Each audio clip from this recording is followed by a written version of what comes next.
Police are hunting the boyfriend of TOWIE star Ferne McCann over an acid attack at a London nightclub that left 16 people injured. Metropolitan police officers raided the home of Arthur Collins, 25, after the dangerous substance was thrown during a fight at Mangle in Dalston, East London, over the weekend. Among those injured were an Australian model, who suffered serious chemical burns to her arms, and the cousin of former Premier League footballer Jamie O'Hara. Police swooped in on Collins' £1 million Hertfordshire home yesterday, but it is not believed that he was in at the time of the raid. It has also been alleged that officers found illegal firearms and a cannabis farm at the property. A 54-year-old man and a 52-year-old woman were arrested at Mr. Collins's address on suspicion of cultivating cannabis. A spokesman for Ferne McCann said she was not at the club at the time of the shocking attack, but has urged her boyfriend to speak to police. He said, "Ferne is aware that the police wish to speak to Arthur Collins and the nature of the accusations against him.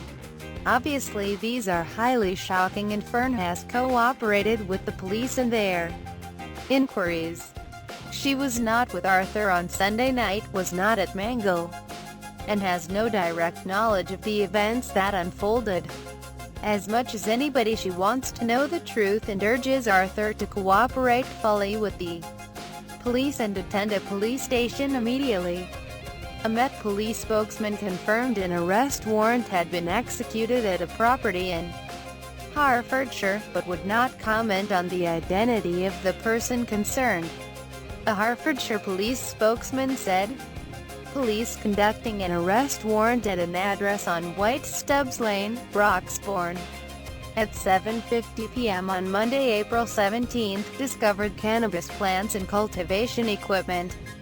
Model Isabella Fraser, 22, and her sister Prulk, 20, from Sydney, suffered serious chemical burns to their arms and back after the acid was sprayed." Ms. Fraser said she thought she had been caught up in the middle of a terrorist incident. She said, "I thought we were getting gassed. I thought it was a terrorist attack or something.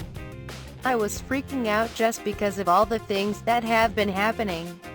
I actually couldn't breathe and I was coughing. And then I just felt this thing on my arm, and then I realized it was some sort of acid." She added, "My whole dress was wet and I could smell gas. It was making me cough. I thought someone had scratched my back, but when I looked at my dress, it was melted to my back, and there was a massive hole in it. Doctors don't know exactly what the substance was, but I am sure it is going to leave me scarred. At the moment I have a huge purple mark on my back.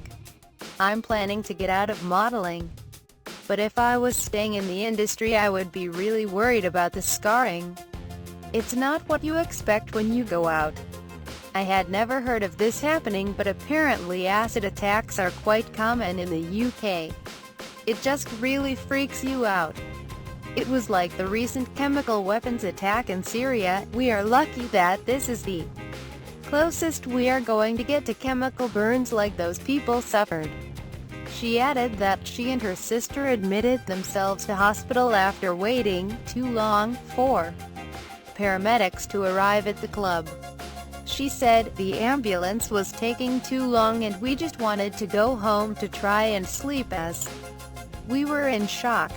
Isabella suffered large burns across her back, while Prue was left with 3 burns on her right arm and elbow where the acid splashed her.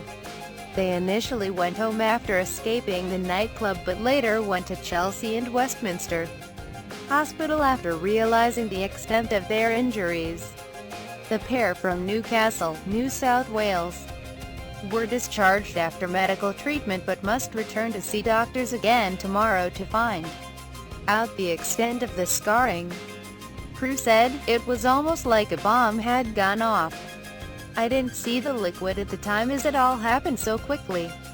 The fight broke out and the next thing I knew everything had been knocked out of my hands. I got pushed back and couldn't stand up. I ended up in the middle of the floor. I felt something on my arm and afterwards I was in so much pain. I thought I had scratched my arm where I fell over. My top was shoulderless and didn't cover a lot of skin. We got out of there quickly, we just wanted to get home. But by 3 a.m. we went to hospital, we were in so much pain. For someone to throw acid, it is so extreme. It was just horrible. You don't expect to go out to a club and for something like that to happen. It has made me scared to go out. Now I don't want to go out at all. It could have been much worse or fatal. We were so lucky. With working as a model, if it had been on my face it would have made it hard to get work. Former Tottenham Hotspur midfielder Jamie O'Hara was furious about the attack after his cousin Sadie was left with nasty burns. He ranted on Twitter, "Sick that my cousin got burnt from this acid attack in Hackney. Innocent people get injured for the sick act of violence, guy should get life." O'Hara also posted a second picture apparently showing damage to Ms. Wright's scalp, adding, "Blisters all over my cousins at Sadie Wright's head from acid attack in Hackney. What is wrong with world that innocent people have to get hurt?"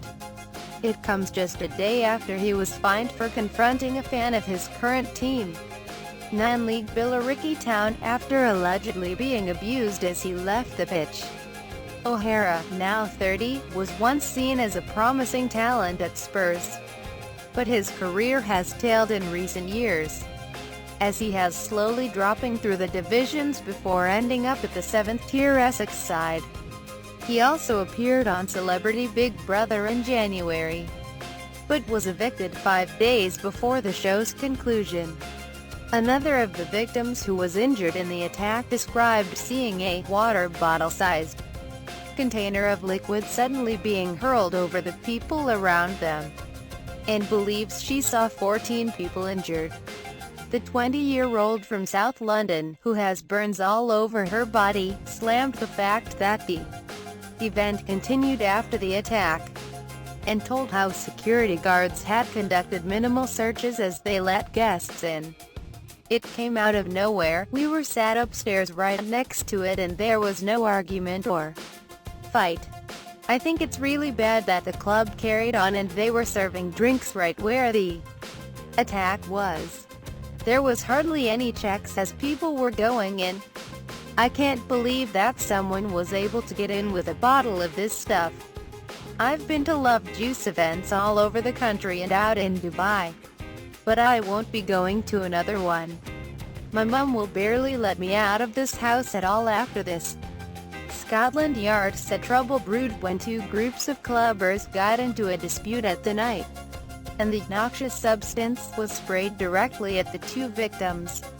The suspected attacker has not been arrested, police said. 10 other people received minor injuries after suffering from the effects of the spray, which police believe was acid. One witness, who asked not to be named, described seeing a group pouring bottles of water over what appeared to be an injured friend. Video footage shows the venue's corridors filled with clubbers wrapped in medical blankets, while fire officers filed past. Many of the people were sat on blankets which had been laid on the concrete floor and outside.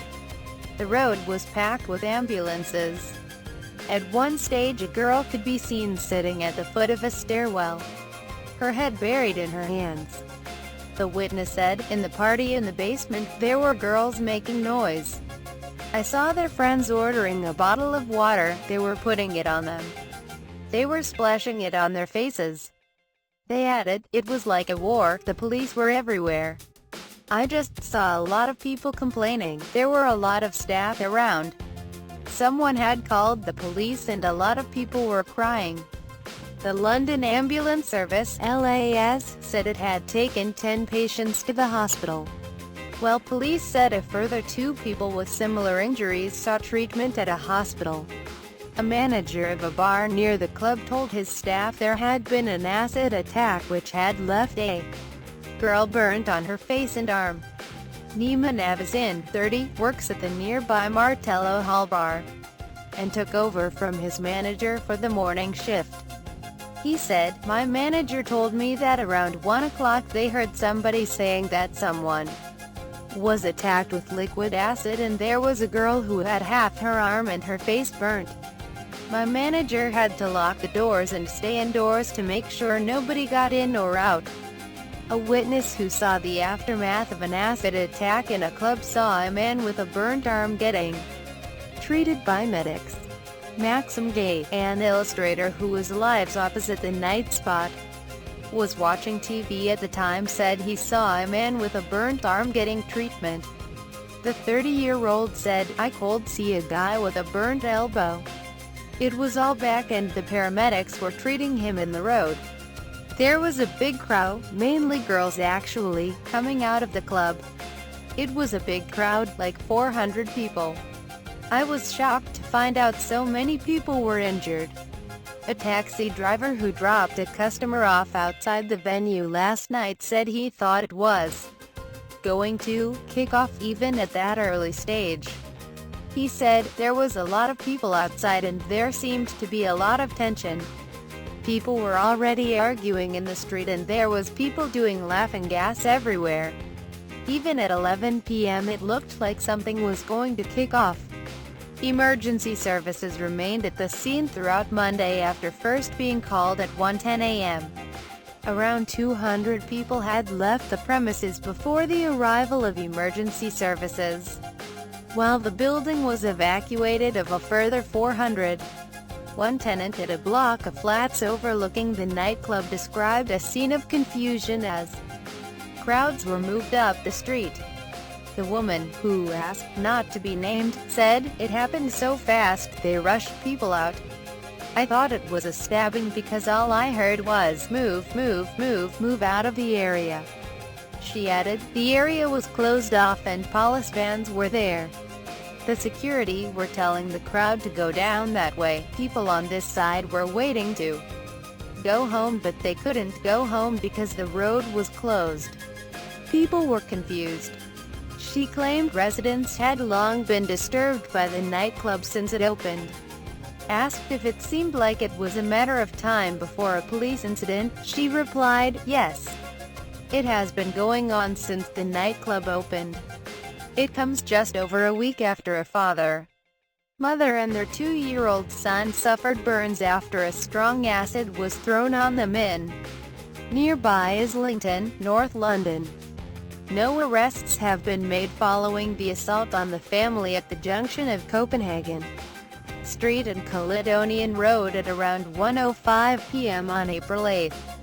A London Fire Brigade spokesman said of Monday's attack, "The only information that we have is that it was an unknown corrosive substance thrown within the nightclub. It was identified by a pH paper test as a strong acidic substance." Police said there was no indication the attack was gang-related. Anyone with information is asked to call Hackney SID via 101 or Crime Stoppers anonymously on 0800 555 111.